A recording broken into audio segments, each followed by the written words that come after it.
Hi, folks, and welcome back. So this is our last installment in the series of videos on stakeholder theory, on the arguments put forward by Edward Freeman.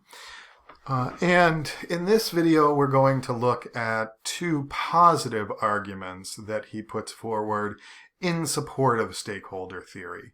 This is how he defends the theory, right? So the first argument we're going to look at is a philosophical justification of stakeholder theory. And remember, what we're trying to justify here is the account that says that managers of firms are accountable not just to the shareholders of the firm, but to all of the stakeholders in the firm.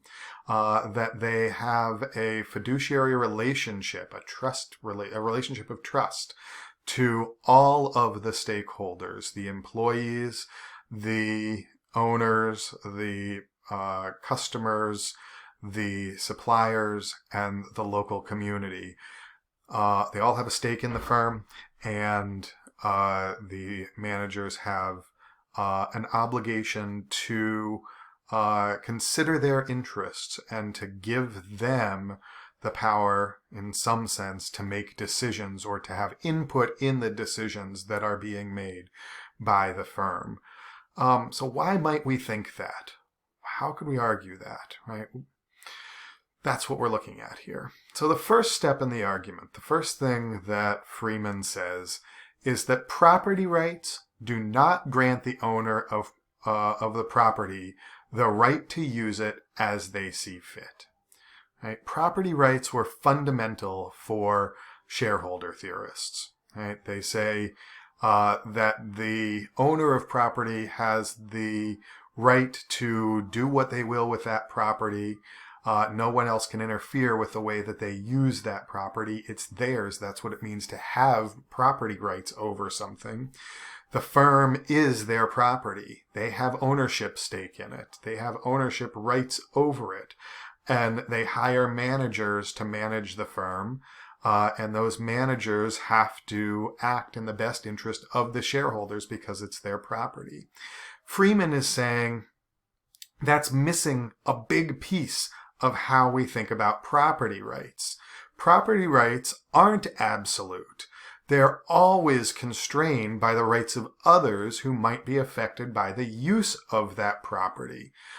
So if you own, you own a baseball bat, you can do whatever you want with that baseball bat, right up to, swing it wherever you want to swing it, right up to your neighbor's nose. Once it strikes him, you are no longer simply exercising your property rights. You are now violating his right not to be harmed in the exercise of your property rights. You can't smash his windows or bust up his mailbox, right? To do that would be a violation of your neighbor's rights. And you, even though you have property rights over the baseball bat, do not have the right to harm your neighbor. They have a claim against you that you ought not to harm them or their property, and so you can't use your property to do that. In particular, property rights do not grant the owner of property or their agents, that is, or people acting on their behalf, the right to treat others as a mere means to an end. Right? So property rights are not absolute. They're restricted by the rights of others. And from a Kantian perspective now, one of the key rights, perhaps the most fundamental right, that every human being has is the right not to be used as a mere means to someone else's ends. Each of us has autonomy. Each of us has the right to be self-governing, the right to make well-informed decisions for ourselves about how we're going to live our lives, about what we're going to value, about how we're going to employ ourselves, employ our skills. about how we are going to use our resources and what we are going to do with our property. And if someone else comes along and uses us as a mere means to accomplish their goals, then our autonomy is not being respected. Right? So even if the use of, they can use their property, but if the use of their property fails to respect the autonomy of others, they're violating the rights of those others. So how do we apply this to corporations? Well, corporations must not treat customers, employees, shareholders, suppliers, or their local communities as a mere means to corporate ends. At the very least, they have to these stakeholders have to agree to be used as means and participate in decisions to be used as such. Right? What would it look like to use a customer as a mere end? Well, it would be to treat the customer as a mere source of income, and not to treat them as an equal participant in a financial exchange or an exchange of goods. So we might think about some of the sellers on Amazon Marketplace who are putting out shoddy products and don't stand behind them, and fake the reviews of those products. So you look at it and it's got 790 reviews, and they're all 4 stars or 5-star reviews, and you as a customer you think, wow, okay, it must be a good product, and then you buy it and it's a piece of crap, right? You've been treated as a mere means to their end, right? Or it lasts for a couple of weeks and then it falls apart. I'm a little bitter about this, actually. I had this happen with some webcams that I bought from Amazon early on in the pandemic. Worked great for a couple of weeks and then just started going on the fritz, and so they replaced it and I got a new one of the exact same thing and it did the exact same thing.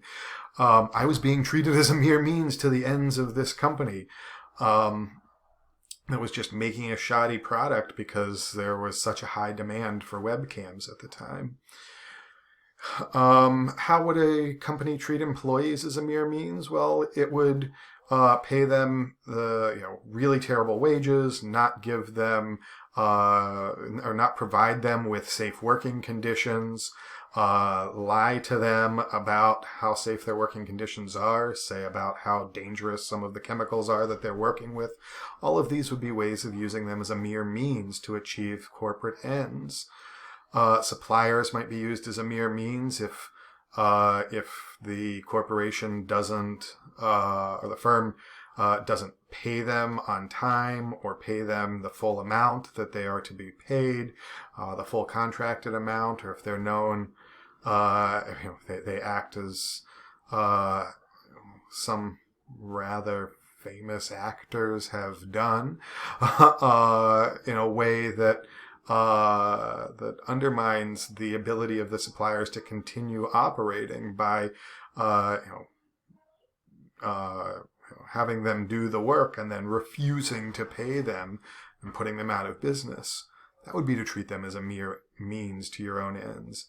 And the community might be treated as a mere means to your own ends by using them for or extracting excessive tax breaks from them, or by polluting in their environment or degrading their environment in ways that they were not aware of you doing, did not agree to the corporation doing. All of those would be ways of treating these stakeholders as mere means to the corporation's ends. And that's what's not allowed according to stakeholder theory.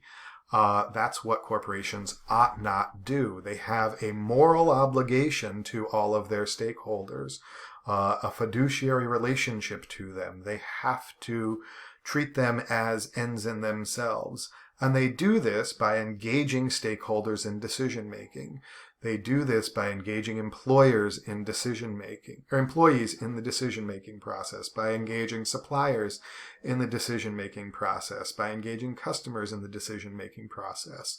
And you might say, well, wait, how? How do you engage customers in the decision-making process? Well, you're upfront with them. You stand behind the quality of the product that you're putting out. You you explain to them its limitations. You make it known what it can be used for and what it can't be used for. You fully inform them so that they can be informed consumers, and you are responsive to their needs when something goes wrong with your product or when they have concerns or complaints about your products. You listen to them and respond to them. How do you engage employees? Well, you respond to their complaints. You ensure that they are fully informed about the dangers of the job that they're in, so that they can make an autonomous choice to engage in that job for the price they're being paid, for the wages they're being paid.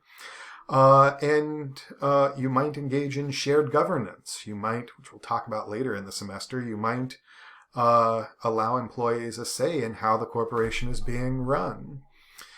Similarly with suppliers, it's about communication. It's about being transparent and open with them and with the communities that you're in. That's how stakeholders are engaged in the decision-making process. That Kantian argument is not the only one that Freeman gives, though. Freeman also tells us that there's a practical justification for adopting this stakeholder theory of management, or the stakeholder style of strategic management. And that practical argument is that when firms are not responsive to their customers, they fail. When firms are not responsive to their suppliers, they're firms that will be squeezed when the going gets tough. When they're in financial trouble, their suppliers aren't going to work with them to support them. Firms that do not respect their employees will be less productive, and they're on a path to failure in the long run. And firms that are not responsive to their communities will be regulated into submission. So Stakeholder Theory, I have the title wrong here. Stakeholder Theory is practically justified insofar as it's in the best long-term interest of the firm to manage the interests of all of these stakeholders, not merely the shareholders. A firm that simply aims for maximizing profits is in the end going to fail. A firm that aims to put a good product out there and to attend to the interests of all of its stakeholders is going to be much more well managed and is going to generate more profits in the long run, and the corporation is going to survive. That's the practical argument.